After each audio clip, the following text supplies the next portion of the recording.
Hello, good morning to all my followers. Ito po guys, ito po yung coating natin guys. Magluto tayo ng dynamite guys. Lagyan po natin ng kaunting cheese guys. At saka may kaunting giniling.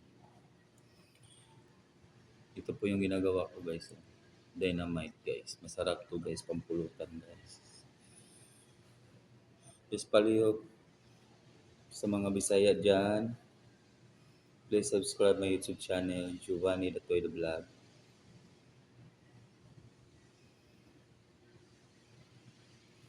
O mga kaborks, dito na tayo, magluto na tayo ng dynamite. Ang pasarapan. Pag kayo kumakain nito guys, napakasarap guys. Parang nasa ano kayo guys, nasa heaven. Sobrang mainit ang yung katawan guys pag kumakain kayo nito guys.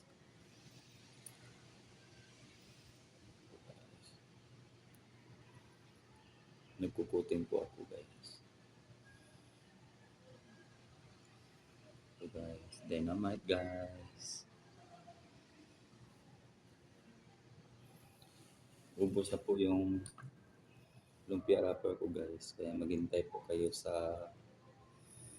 paggawa ng dynamite guys. Kasi ubos na talaga guys. Kailangan ko pang ano guys. Nagkuha nito guys. Kung sino mang gustong magluto ng dynamite guys, very simple lang po guys.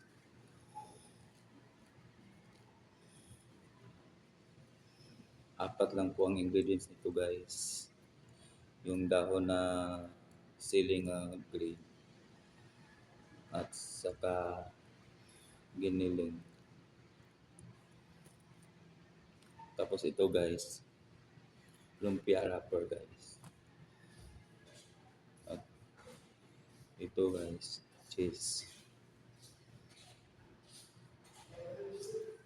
Din ito ang ginagawa nating dynamite guys. Good morning guys.